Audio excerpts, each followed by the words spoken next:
It's known to gamers as being one of the worst video game companies of all time, LJN.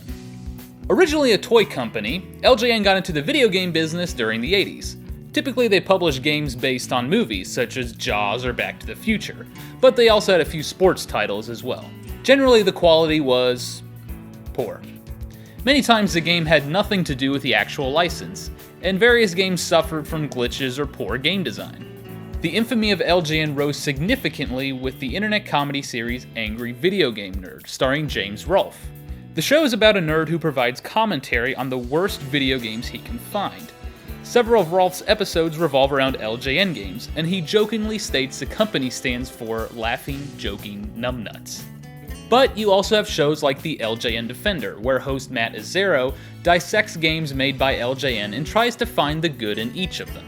The legend of LJN grows within the gaming community, but LJN was more than just a video game company, and the story of their rise and fall is actually quite interesting.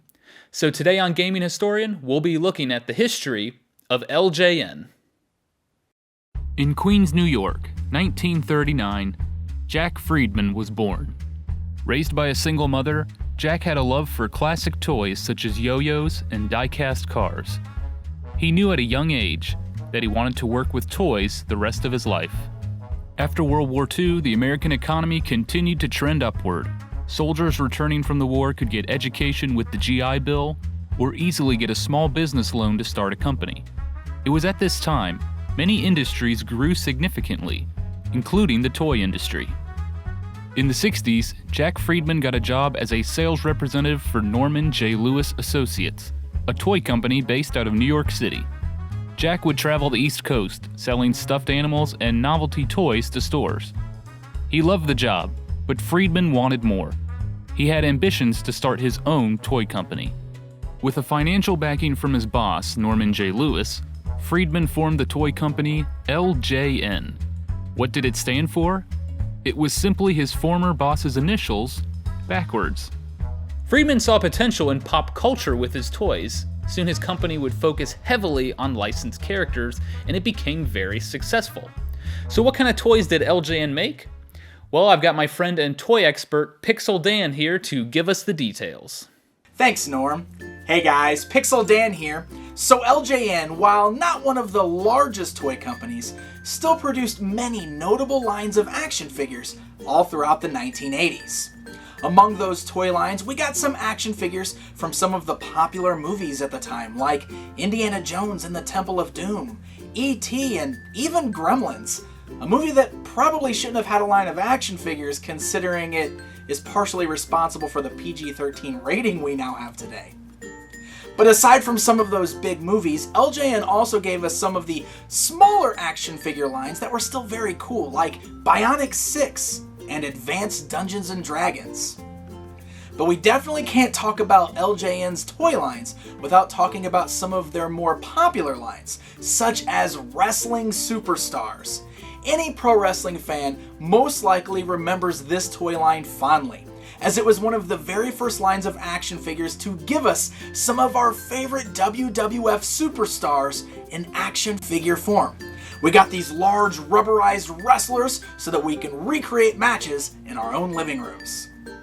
And then of course there is arguably the most popular toy line that LJN produced, Thundercats.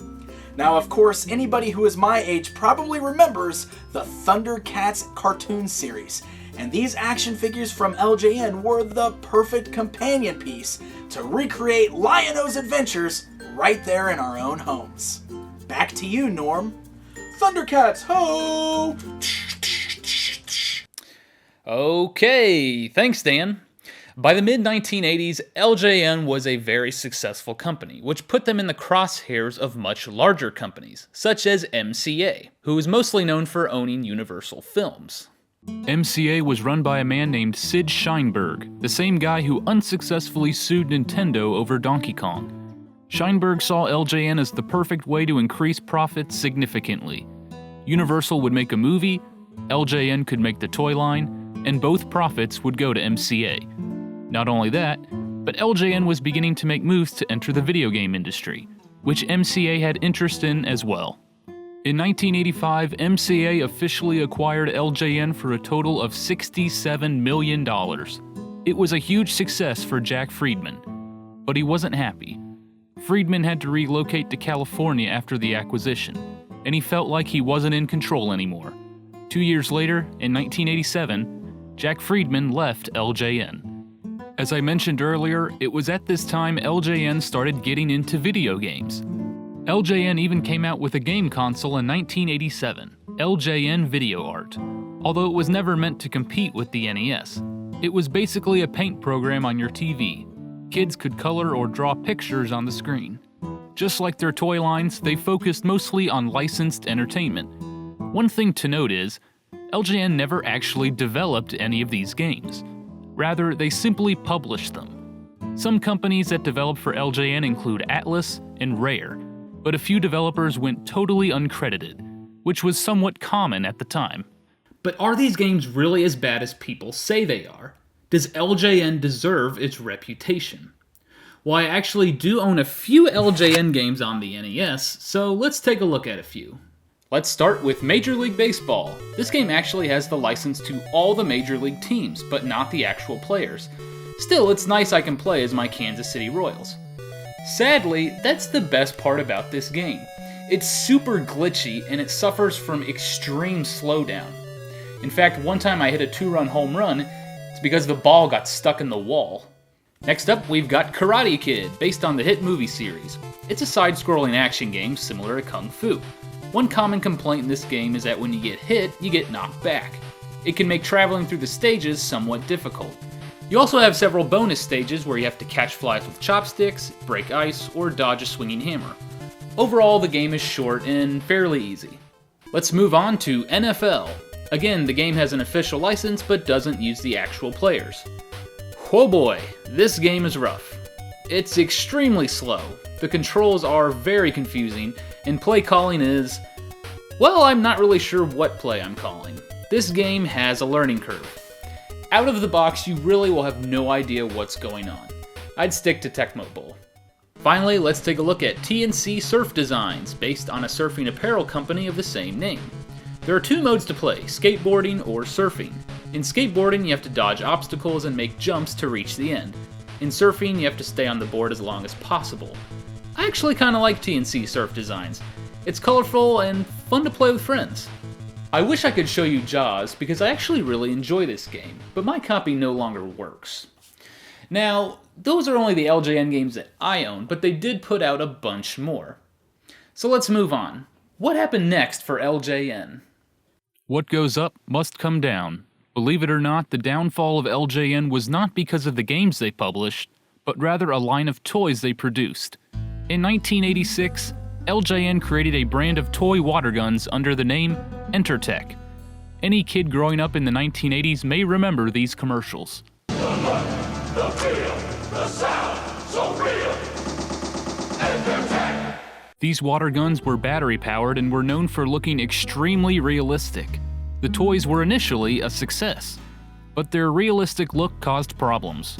Reports around the country began popping up about children playing with realistic toy guns getting accidentally shot by police officers.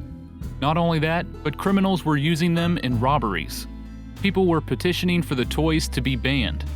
Several major cities across the country, including San Francisco, Chicago, and Detroit, signed a bill that banned the sale and use of realistic-looking toy guns. LJN soon remade the guns in bright neon colors, but the damage had been done. The public had lost interest in the toy, and LJN profits plummeted. Another line of toy guns from ENTERTECH, known as Gotcha the Sport, also resulted in losses. These were, believe it or not, paintball guns marketed towards kids.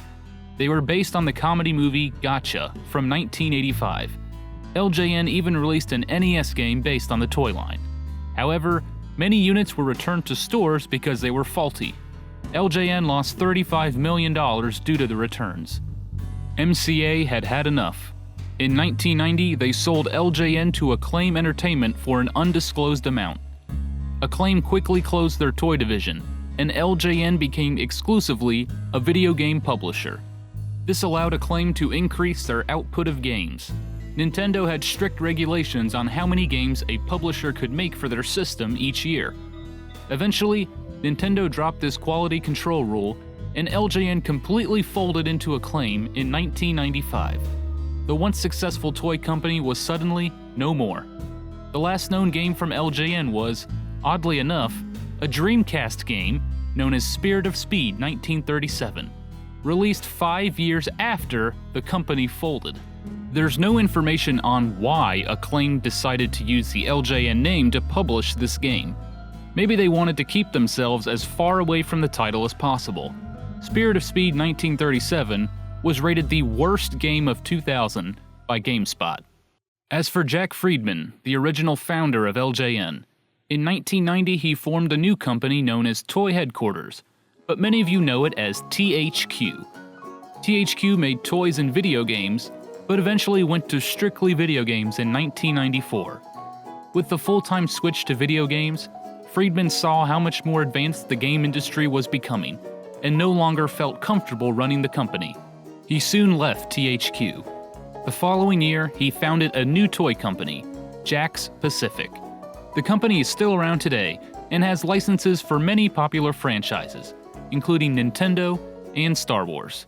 Sadly, in 2010, Jack Friedman passed away at the age of 70 due to a rare blood disorder. He was known for his smart business moves and contributions to charity throughout his life. Said journalist Stephanie Finnegan, he had an eye for talent.